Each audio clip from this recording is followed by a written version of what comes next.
welcome to Horror Rewind. This is Kelly Florence, and this week we have our guest co-host, Nathan Payne. Hello. Yay! So, this week we're talking about the Amityville Horror. And the Amityville Horror 2, which I know are two of my favorite horror movies for some reason. Yeah, that's amazing. Oh, so we discovered something when we were talking about recording this episode, that we both read the book when we were in 7th grade.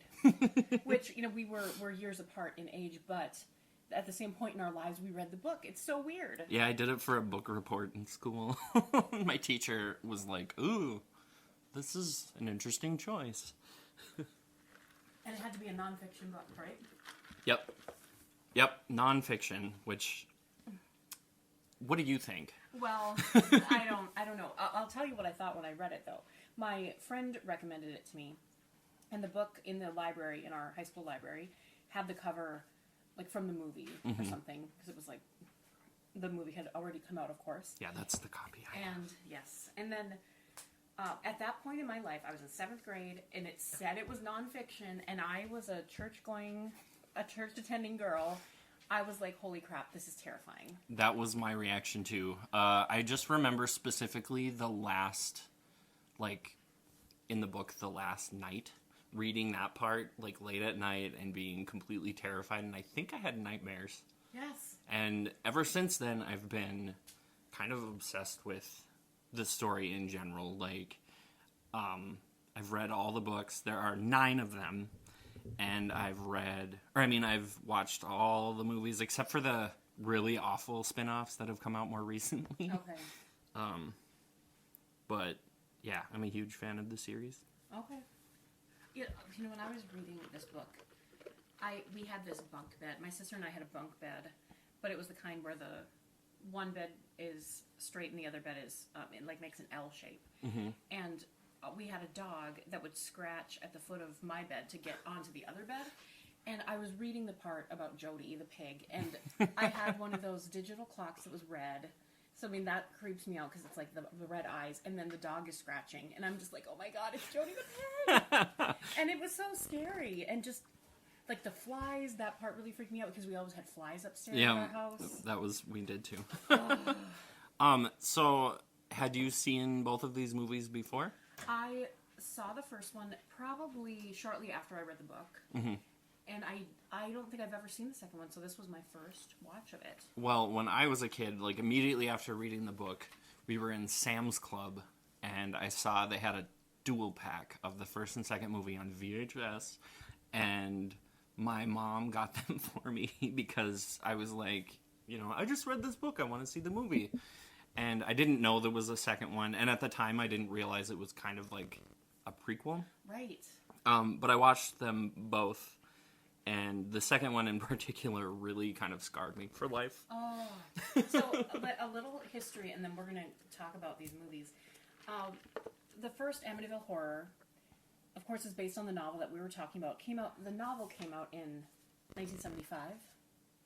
Is that right? Yeah, that sounds right. And the movie came out in 1979. It's only at 29% on Rotten Tomatoes, but our opinion of that. We don't necessarily agree with critics, especially about horror movies. Yeah. I feel like they're always off.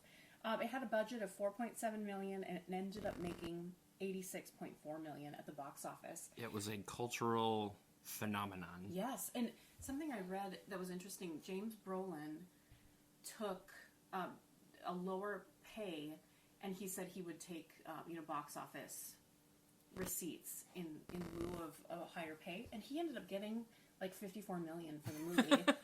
and I think in today's right economy, for inflation. Yeah, with inflation, and so he made out like a bandit by doing that because it became such a huge success.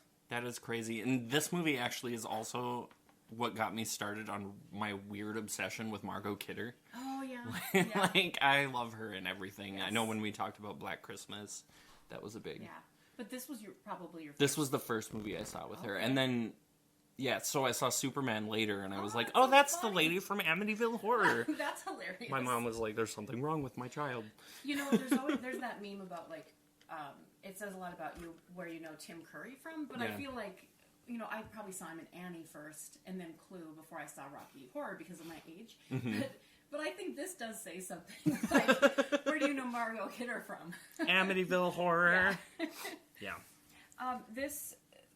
First of all, this murder really did occur.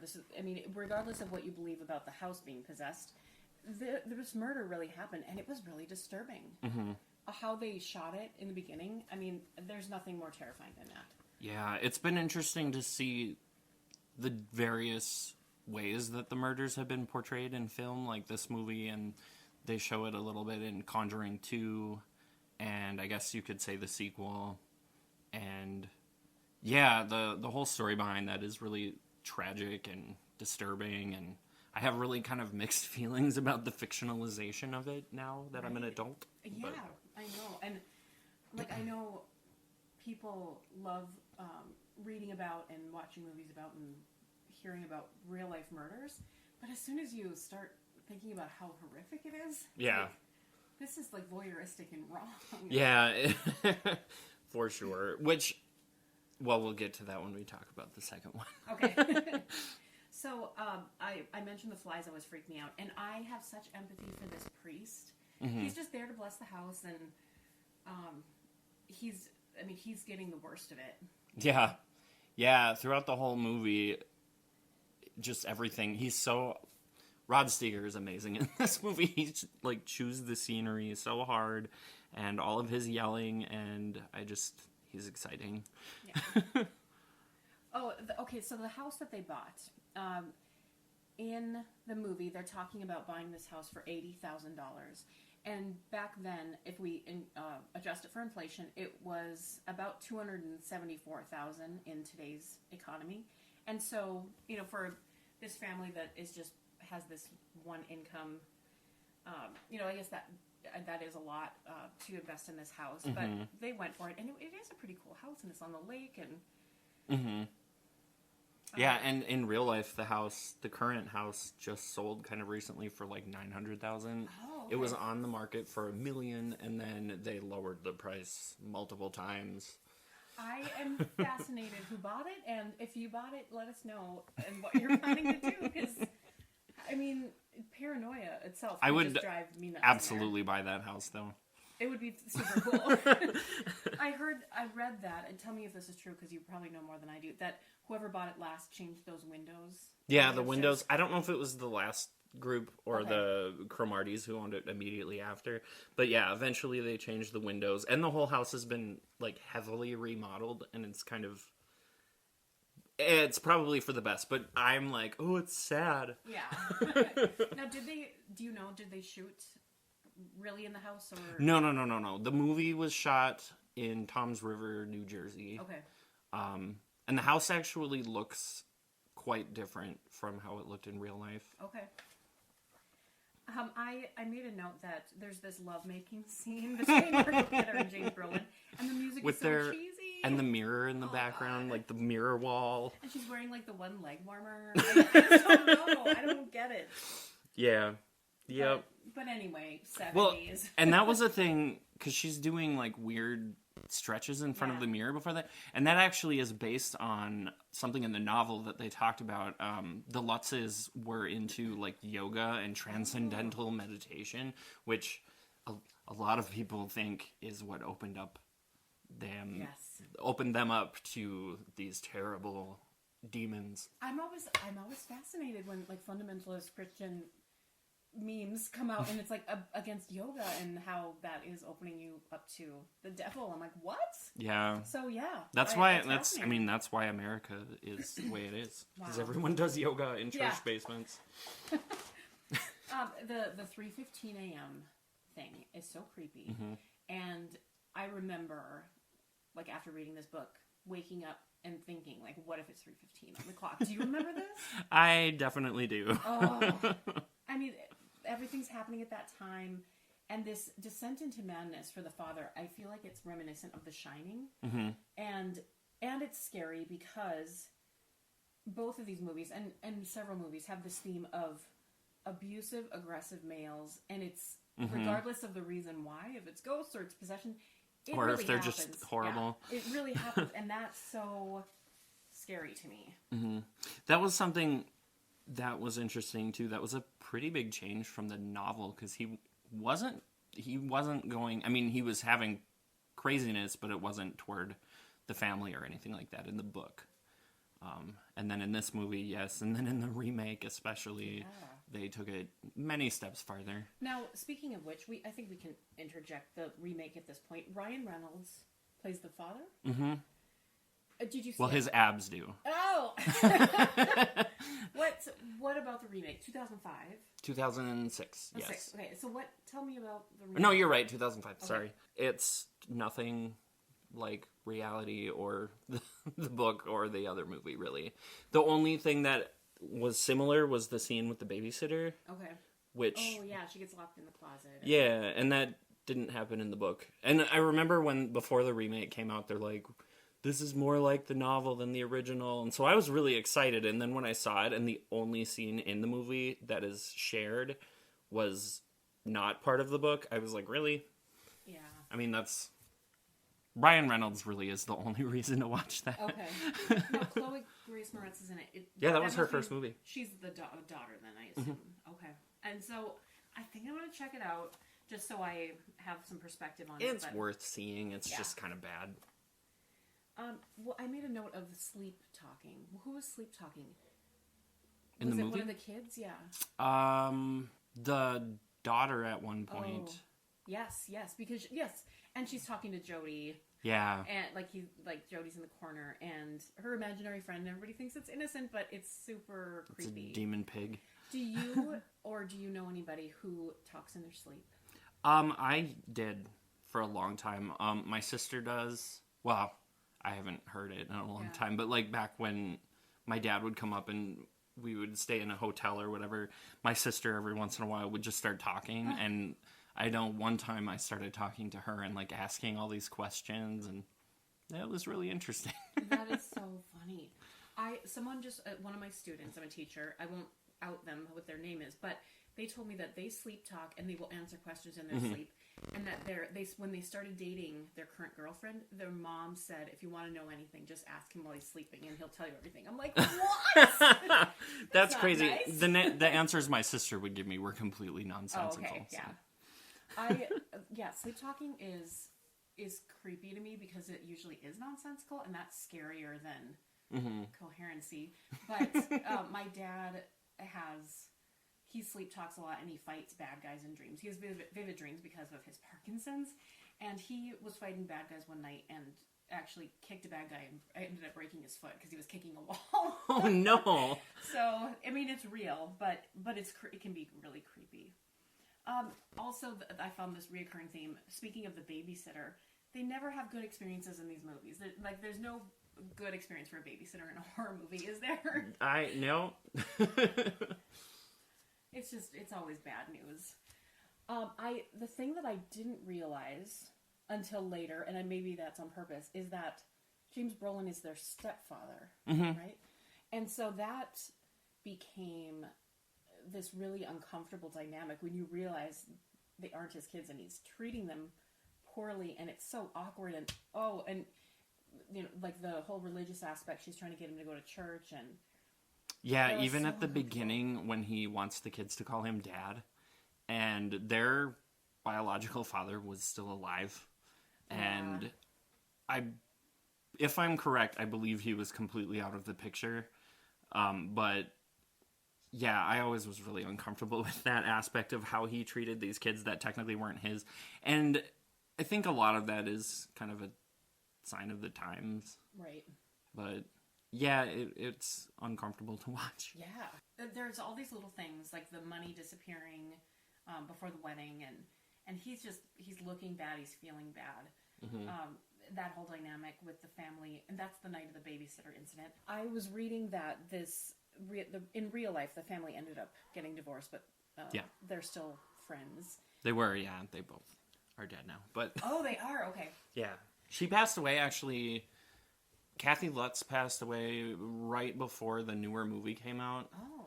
And then George Lutz died much more recently, just in the last, 4 or 5 years. Okay. And they maintained up until the end that it was all real. Okay.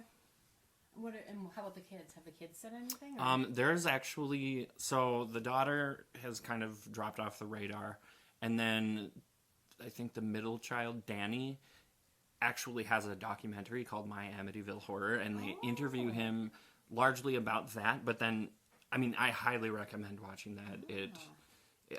I think it stretches his credibility, but it shows how an event like this and this kind of attention would really affect someone's life. And so really, really, really recommend it. You know, I was thinking about that the other day when I was flipping channels and I saw, I think it was like Teen Mom or something, but these kids who know no other kind of life except cameras and attention in their lives all the time. I wonder what that does. I mean, especially now when everything is so available. Yeah. Well, I mean, that's the whole, Disney Channel, Hollywood kids going nuts. Yeah. It's got to affect you somehow.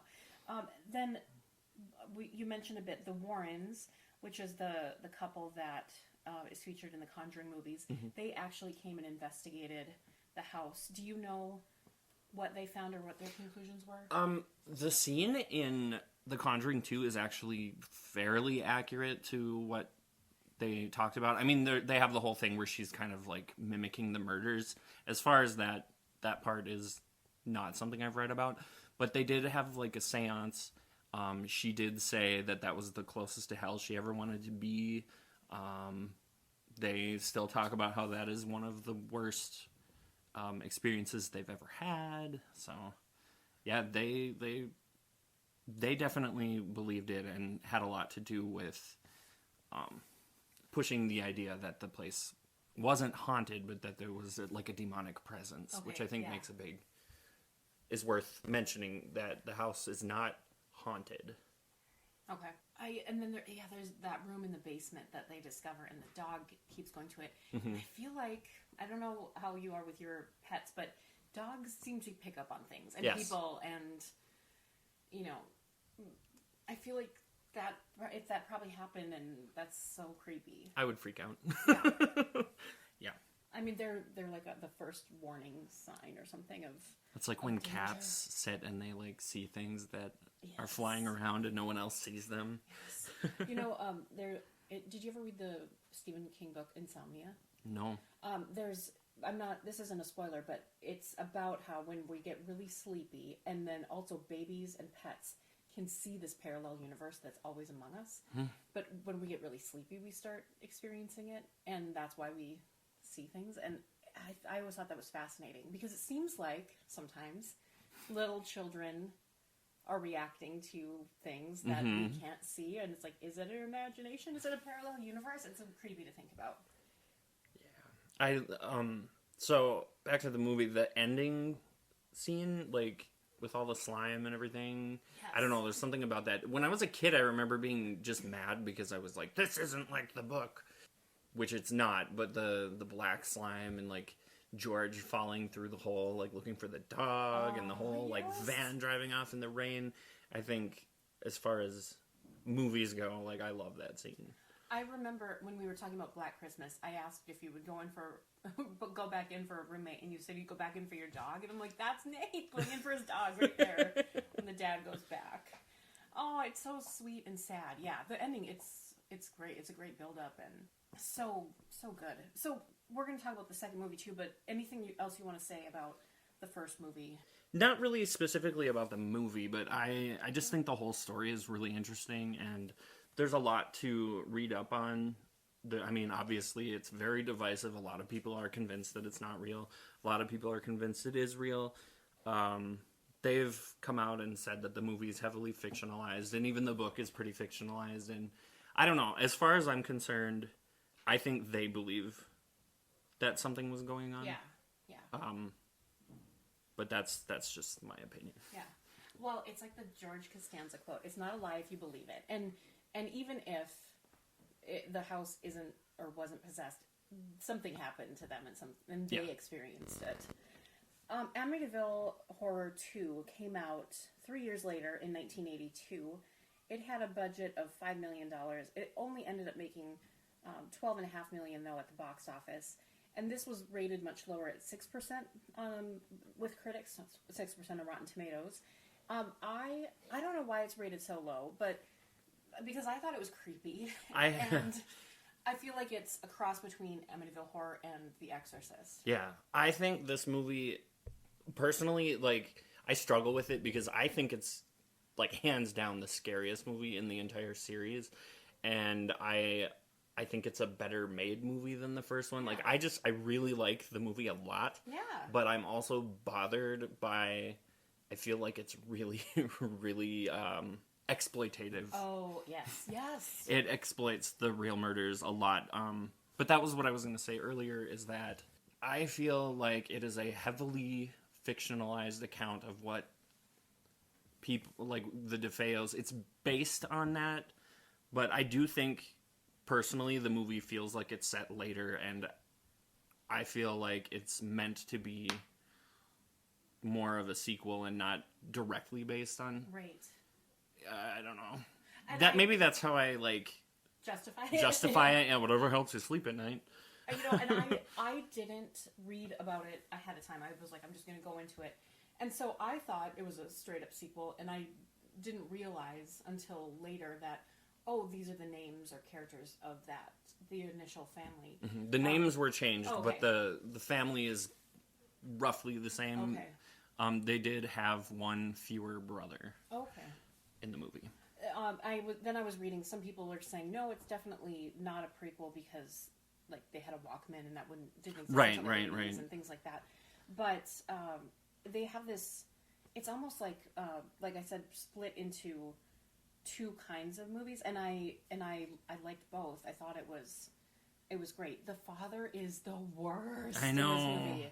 He is the dude from Rocky. And, yes. He is horrible. It's hard to watch some of those scenes, especially like the painting on the wall scene always really got to me because these poor kids, they see this horrific stuff happening, and then their dad comes in and starts like beating them with his belt, and then the mom and the dad are fighting, and it's pretty crazy. Yeah.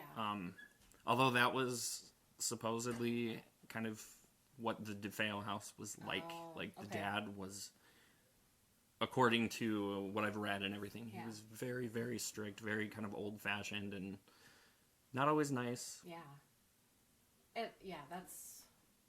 That's hard to watch. Mm-hmm. I know I didn't notice when I watched the movie, but I read that there's a Rocky poster on the wall, and he's in Rocky. So I don't know that I ever noticed that. That's funny. I read that, and it was so it's a little meta, but that's funny. Mm-hmm. That scene, just the massacre scene, we should call it. That is one of I still watch it, and it still freaks me out. Like that scene in particular, really, I think is one of the scariest things put on film. Like it just freaks me out so much. It is totally scary. Oh, we talked about this when we were talking about the movie, not while we were recording, but I thought that this, like the first movie, was a stepbrother and stepsister, but it's not. No, they're really brother and sister because the parents are the parents. Oh, okay. So it has a Flowers in the Attic kind of vibe. Did you ever read that book or movie? Or watch the movie? Yeah. And so it's like, wait a minute, what's going on here? And that was, a little strange. But I was like you were saying, I didn't put it in my brain. I was like, oh, well, they're stepbrother and sister. They're not related. Like, that's not that weird. Yeah. I remember 7th grade me seeing this movie and being like, oh, I thought they were brother and sister, but I guess they're just friends. Yeah. So, yeah. It's hard to comprehend. It's like, wait, what? Yeah, they have a... And that... Okay, so the second movie is based on a book called Murders in Amityville. Okay. Or something similar to that. And so it is based, obviously, on the DeFeo family. That is a thing that may or may not have been a true thing. Oh. I read the book, actually, very recently to see how similar it was to the movie, and it's wildly different. Okay.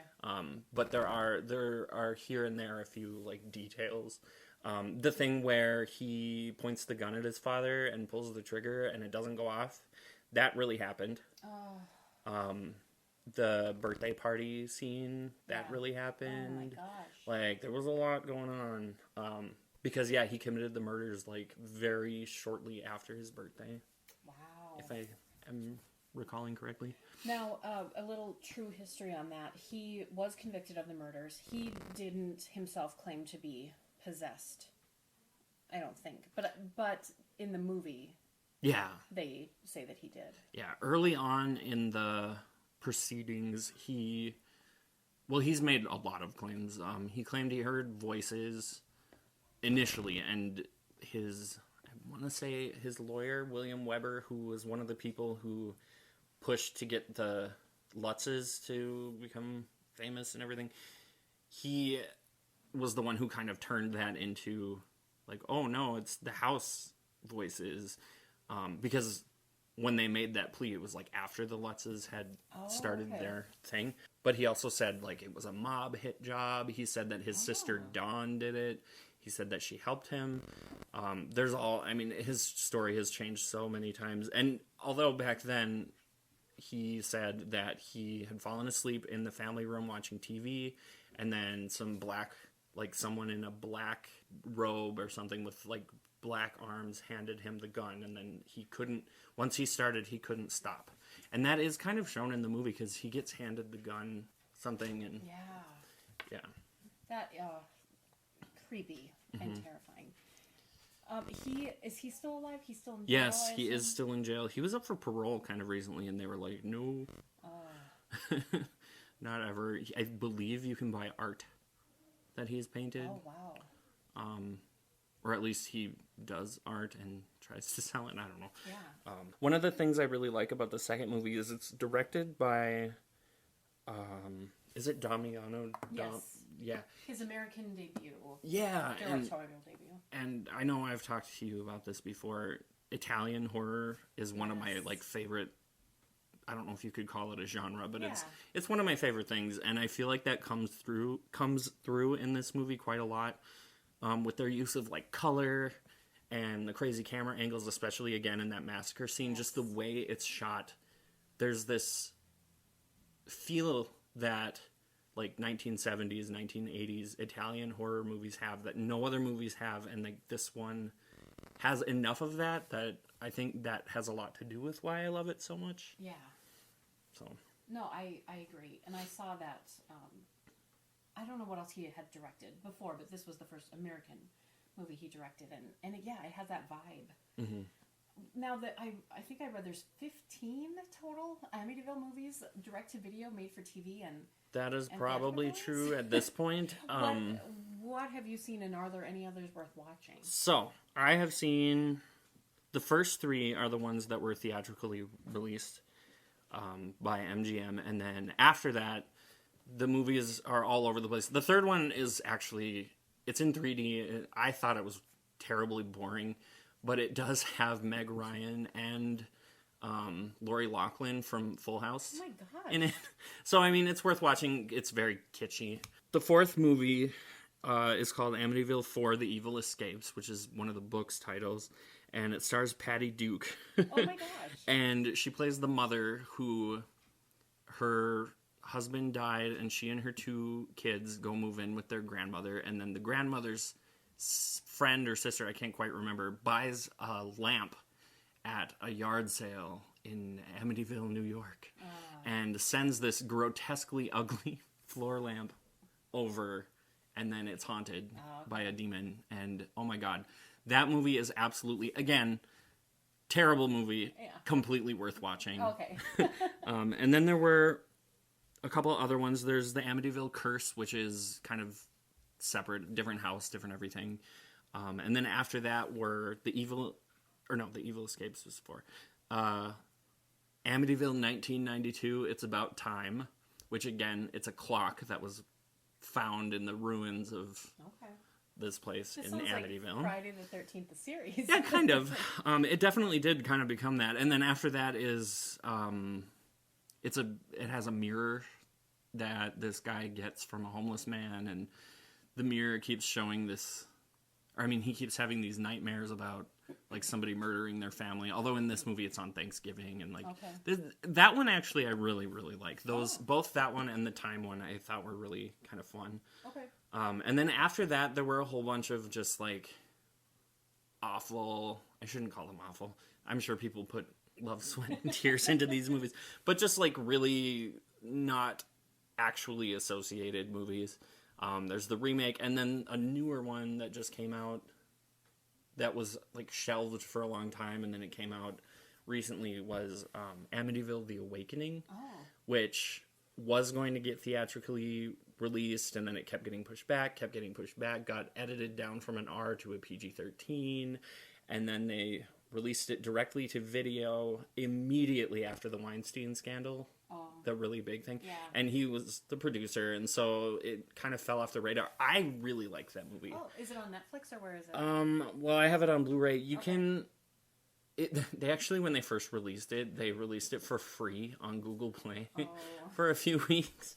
So, I mean, that should tell you how they felt about the movie. But I like it almost as much as I like 2. It has Bella Thorne and Jennifer Jason Leigh. Okay. And I really liked it. And then Cameron Monaghan, who is in Gotham. Oh, yeah. Yeah. It's good. I liked it. It's from the same director that directed Maniac, the remake, which also is a brilliant movie. I would not call Amityville The Awakening brilliant, but it's good. I liked it. They rebuilt the house, and then upcoming there's a movie called Murder in Amityville. Murder in Amityville: A Haunting on Long Island, which is the third official part of the Haunting in Connecticut series. The second one being Ghosts of Georgia, and I haven't seen a lot about it, but I'm excited. I know that it's a heavily fictionalized story of the DeFeo murders. And the sister from Amityville 2 plays the mother in this new one. And then the father from Amityville 2 plays the grandfather in the new one. Gosh. So I'm pretty excited about it. It'll be interesting to see. That's cool. And from what I could tell, I know it's produced by the same people who did Amityville Awakening. And in the pictures I've seen, it looks like they might use the same sets, which are really closely based on the first 3 movies. And so, I don't know. We'll see. Okay. I'm excited. Does it have a release date? Or not that I've seen, but I know on different websites and things, they've been releasing more and more pictures from it. And I'm pretty sure it's not getting a theatrical release, but I don't know. Anything else? Any fun trivia or anything else you want to say about either of these first 2 Amityville movies? There was something... Oh, yeah. The second movie, I don't know if you noticed, but they show the house from the opposite side almost every time. Oh. And that is because the house in Tom's River that they used, they changed the windows on the other side. Okay. And so... so those creepy it's almost always shown from the other side. Yep. Oh, yep. Interesting. And then I do want to mention, too, I'm a huge, soundtrack buff. Yes. And the first movie has the soundtrack by oh my God, Lalo Schifrin. I don't know how to say his name. Yeah. But he did the second movie, too, and I think both soundtracks are incredibly good. Awesome. Yeah, the only soundtrack note I made was about the lovemaking scene, because it felt a little cheesy, but it wasn't the music's fault. It all came together to form a perfect storm of very weirdness. I just wanted to mention that I saw Amityville 2 before I ever saw any of the movies that it knocks off. It definitely rips off The Exorcist in a very big way. But because I hadn't seen The Exorcist yet, I think it scared me as much as that movie traumatized a lot of other people. I just wanted to mention that. Yeah, and something also that reminds me of, have you watched the TV show The Exorcist yet? Yes. So good. Did you watch season 2? Not yet.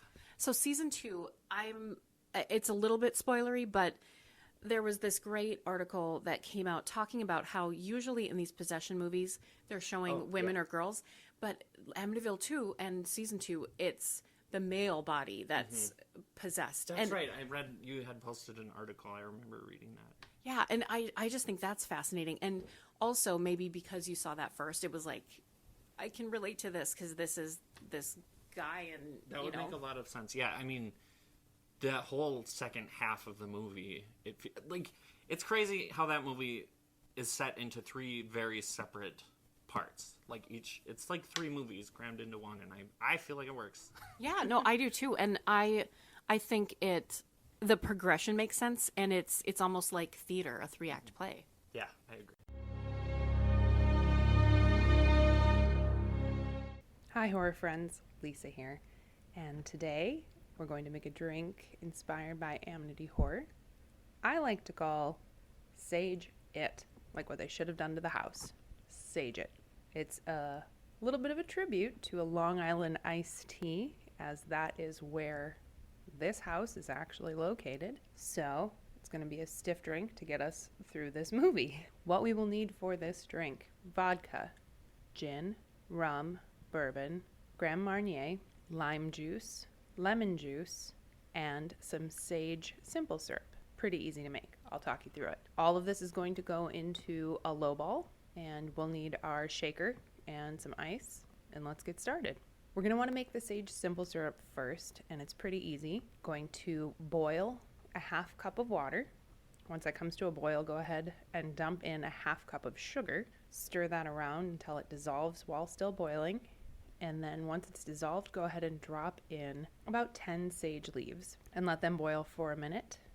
After that's done, take it off the heat, set it to the side, and you're going to let that sit and simmer off the heat, just like let it stew in its juices for a 1/2 hour to 45 minutes. Once it is finished stewing, go ahead and strain out those leaves, and you've got simple syrup. Now to make this drink, we're going to take our measuring cup and we're going to use a 1/2 ounce of gin, 1/2 ounce of vodka, 1/2 ounce rum, 1/2 ounce bourbon, and 1/2 ounce Grand Marnier.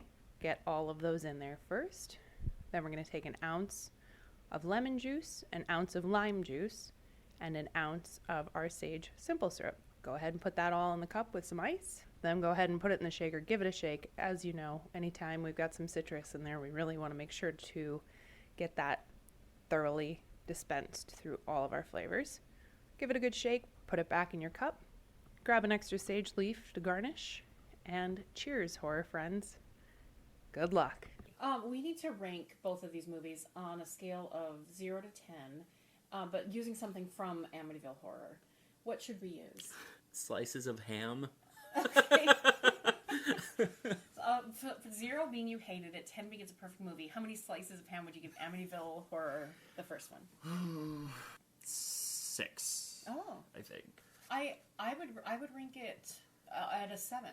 Okay. And I don't know if it's a little bias on my part, but it affected me so much when I read it and saw it initially, and I didn't rewatch it for a long time because I was so scared.